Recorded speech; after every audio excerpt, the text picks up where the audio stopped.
हरिः ॐ कृष्णाय वासुदेवाय हरये परमात्मने प्रणतक्लेशनाशाय गोविन्दाय नमो नमः।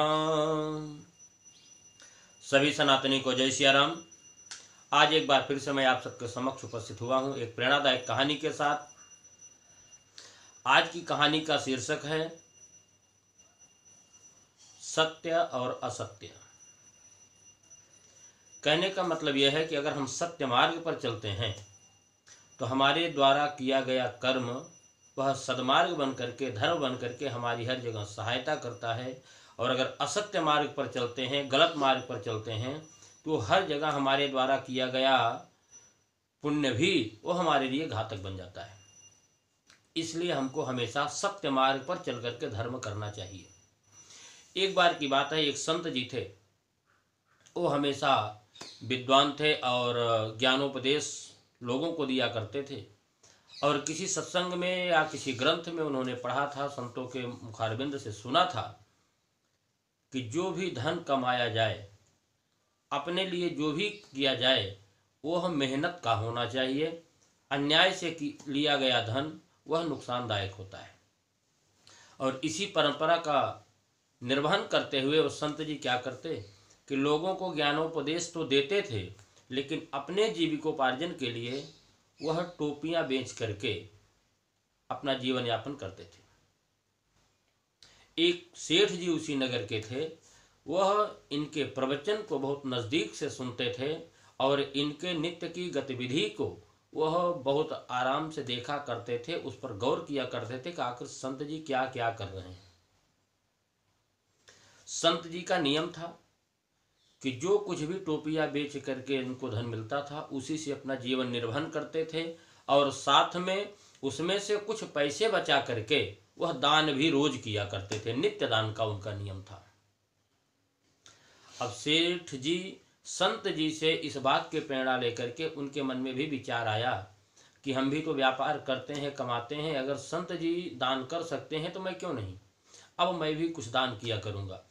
तो अपने कमाई का कुछ अंश निकाल करके रखने लगे। और जब वह पैसे 500 रुपये में परिवर्तित हो गए तो उस पैसों को लेकर के संत जी के पास सेठ जी पहुँचे और उन्होंने कहा, महाराज, मैं अपने धर्म खाते से यह 500 रुपये एकत्रित किया हूँ, इसे क्या करूँ। संत जी ने बहुत सहज भाव से सेठ जी से कहा कि सेठ जी, आप इस पैसे को ले जाइए और जो आपको दीनहीन जरूरतमंद दिखे उसे आप दान कर दीजिए। सेठ जी ने संत जी की बात को मान करके चल पड़े। आगे जा करके उन्होंने देखा एक दुबला पतला व्यक्ति भिक्षाटन करता हुआ चला जा रहा था। उसको देखा तो इनको लगा कि वास्तव में यह जरूरतमंद है, इसको दे देना चाहिए। सेठ जी ने 100 रुपया निकाला और उस व्यक्ति को देते हुए बोले कि इसको ले जा करके तुम खाना खा लेना, कपड़े खरीद लेना, अपने लिए अपने ज़रूरत के सामान तुम ले लेना। वह बहुत खुश होकर के आशीर्वाद देता हुआ, दुआएं देता हुआ चला गया। लेकिन सेठ जी को पता नहीं क्या सूझी कि उस व्यक्ति के पीछे पीछे हो लिए। पीछे पीछे जब जाने लगे तो कुछ दूर जाने के बाद देखा कि वह व्यक्ति एक दुकान पर जाकर के कुछ अखाद्य वस्तुओं को, मांस आदि को खरीदता है, शराब खरीदता है। उसको खा पी करके नशे में होकर के एक जुए के अड्डे पर चला जाता है और वहाँ जुआ खेलता है। जुए में सारा धन हार जाता है और उस अड्डे वाले उसको धक्का दे करके बाहर निकाल देते हैं।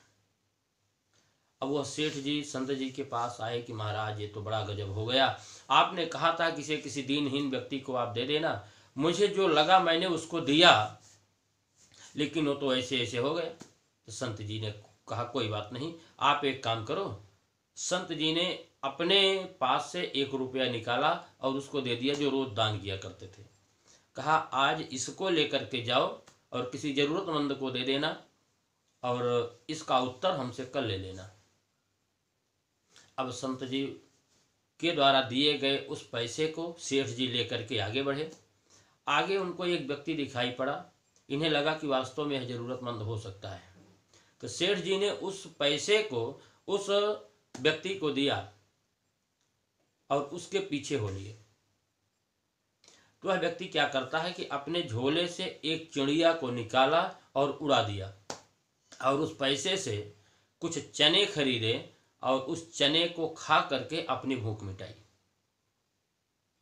अब सेठ जी उस व्यक्ति के पास पहुंचे, कहा भैया एक बात मेरी समझ में नहीं आ रही कि आपने अपने झोले में जो चिड़िया रखी थी उसको उड़ाया क्यों। तो उसने कहा कि सेठ जी मुझे कई दिनों से खाने को कुछ नहीं मिला था, मुझे बहुत भूख लगी थी, तो जब कहीं कुछ नहीं मिला तो मैंने यह चिड़िया पकड़ ली थी कि अब चल रहा हूँ, इसको भून करके खाऊंगा और इसी से अपनी भूख मिटाऊंगा।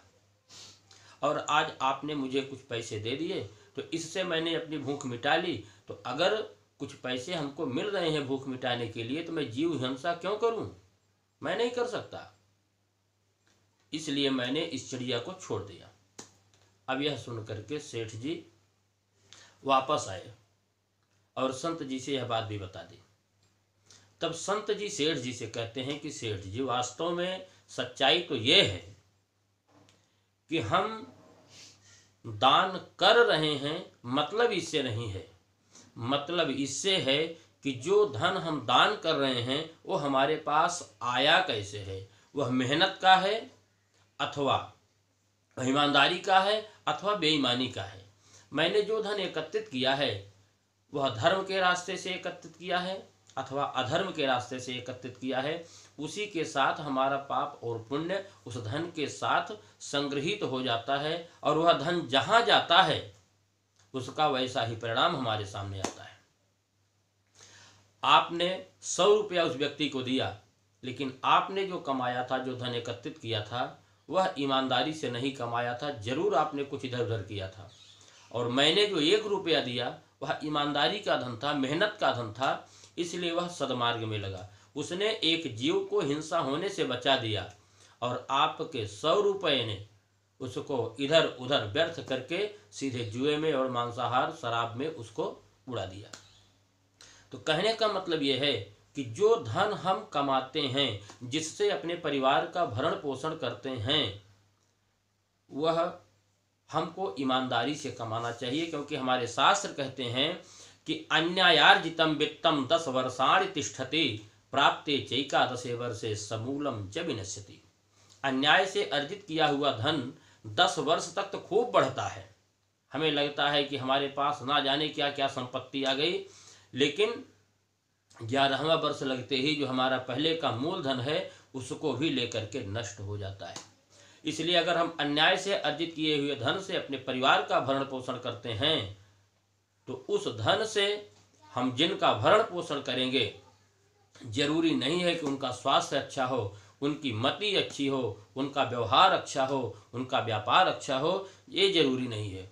इसलिए धन को अपने घर में लाते समय इसका विचार जरूर करना चाहिए, मेहनत करके और ईमानदारी का ही धन लेकर के आना चाहिए। संत जी की इस बात को सुनकर के सेठ जी की बात समझ में आ गई। उसी दिन से उन्होंने अपने व्यापार का फंडा पूरी तरह से बदल दिया और ईमानदारी से व्यापार करने लगे और अंततः भगवान के परम पद को प्राप्त हुए। इसीलिए कहते हैं कि हमेशा ईमानदारी से रहें, धर्म के मार्ग पर चलते रहें। और अगर यह कहानी आप लोगों को अच्छी लगी हो तो चैनल को सब्सक्राइब करें, आगे भी शेयर करें, जिससे ज़्यादा से ज़्यादा लोग इससे लाभान्वित हो सकें। जय सिया राम।